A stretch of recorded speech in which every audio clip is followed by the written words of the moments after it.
So what is the equalizing force that would allow heaven and earth to meet, to actually interact, exchange? What makes that possible is the presence of God.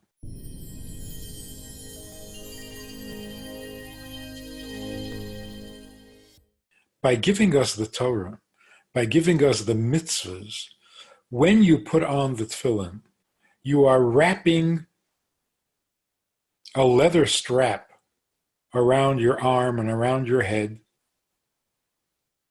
and at the same time, you are fulfilling a divine pleasure. So what would you say you're doing when you put on the tefillin, or light the candles, or eat a piece of matzah on Pesach? What are you doing? Something physical or something spiritual? Not spiritual, godly. The answer is both. By giving us the mitzvah in physical form,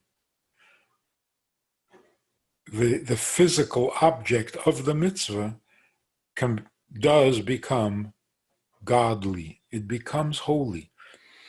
You're not allowed to discard the tefillin, even if they become invalidated, damaged. But once holy, you got to treat it with holiness. The parchment of a mezuzah, the Torah Scrolls, they are physically holy. They are objects of godliness. So what happened at Mount Sinai? This law, this natural law that heaven is heaven and earth is earth, and that they are distant from each other and cannot be brought together, the Torah brought them together. In fact, the sages say the Torah was given to make peace on earth. Peace with whom? Of course, it would be nice if there was peace on earth, that people got along. But the first peace that the Torah brings is a peace between heaven and earth. They are no longer mutually exclusive.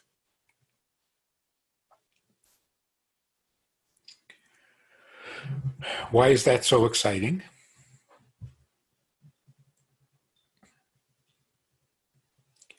How is it possible, logically, how is it possible for something to be both godly and mundane at the same time?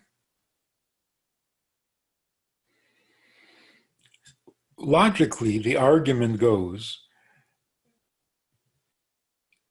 energy is energy, mass is mass. They've got nothing in common.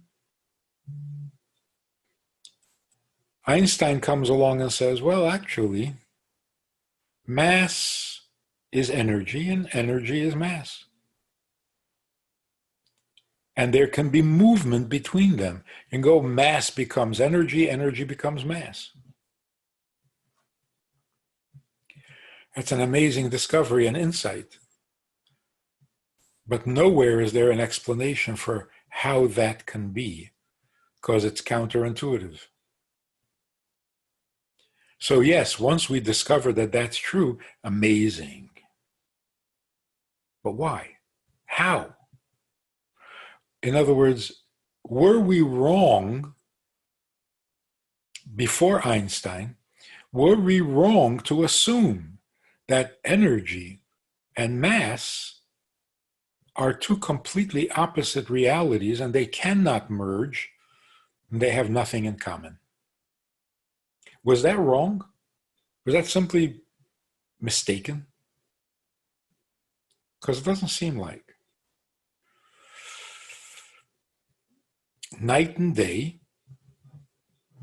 Night is night, day is day. There is a real natural border between them. And the same is true between holy and weekday, as we say in the Havdalah. God made a separation between the holy and the weekday. And that's real. So we were not mistaken. We were not wrong to assume and to argue that heaven is heaven, earth is earth. Can't bring them together.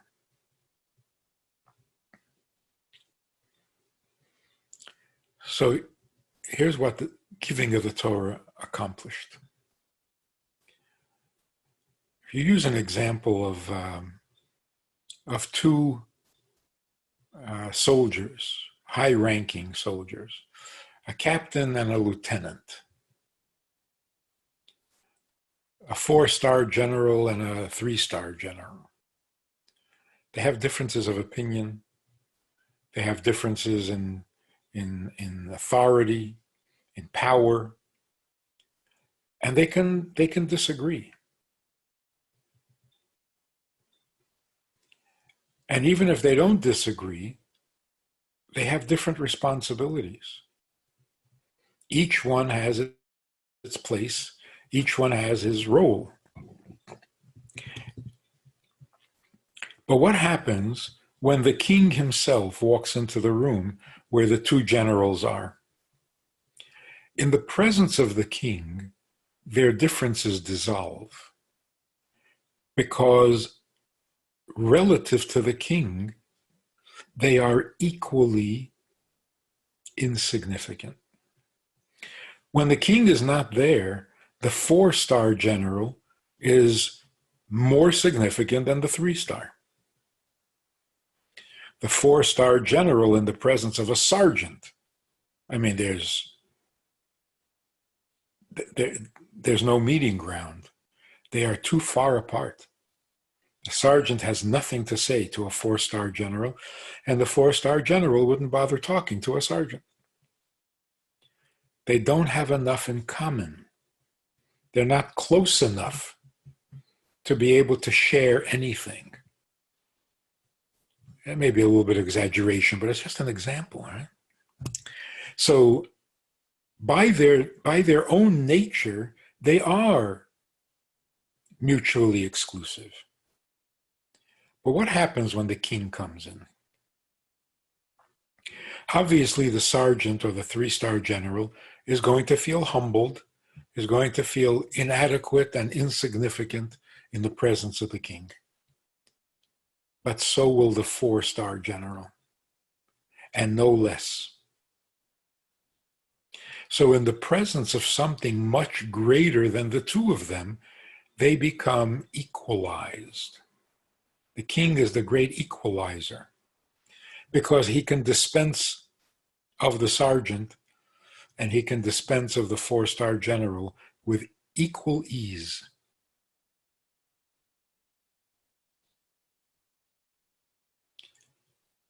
And they're all human beings.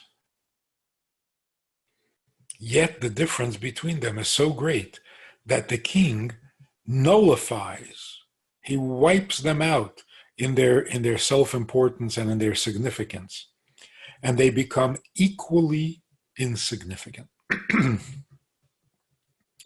Heaven and earth by themselves are incompatible, mutually exclusive. That is correct. That was not a mistaken idea. However, when God himself enters the picture, heaven is no more significant than earth, and earth is no less significant than heaven, because to God himself, they are both equally tiny, equally insignificant, and equally meaningful. The purpose for which they were created makes them meaningful. Their existence per se, totally insignificant. So what is the equalizing force that would allow heaven and earth to meet, to actually interact, exchange? A little bit of earth becomes heavenly and a little bit of heaven becomes earthly. What makes that possible is the presence of God. In the presence of God, all restrictions are off, because there's nothing but his will and his commandment. So when God says, let the earth absorb heaven and let heaven go down to earth, of course it's going to happen. Heaven remains heaven, earth remains earth, and yet they're compatible. Why? Because in the presence of God, they lose their self-importance. They lose their borders, their finite restrictions. And they become whatever it is God wants. So what happened at Mount Sinai? Heaven came down to earth, and earth became heavenly. How did that happen? Because God entered the picture. Not from a distance, like a creator, but like an invested and interested party whose entire purpose and entire pleasure is dependent on what happens between heaven and earth. When that was introduced, heaven stopped being restrictive and exclusive, and earth stopped being so finite and limited, and they were able to become one. In other words, they were humbled. If you enjoyed this conversation or this topic, and you're looking for more information, or you want to hear it again from another angle, there's a way to do that. And that is in this book. It's all there. Order it from Amazon. You can read it, reread it, and share it. I want to invite you to join us as VIPs, partners in our work, and join us also for a personal chat with other members of the VIP club. We talk about many things. There's an opportunity to ask, to respond, to make a comment, to meet the other supporters. And together we can really make a difference in Jewish life and in life in general. So join us.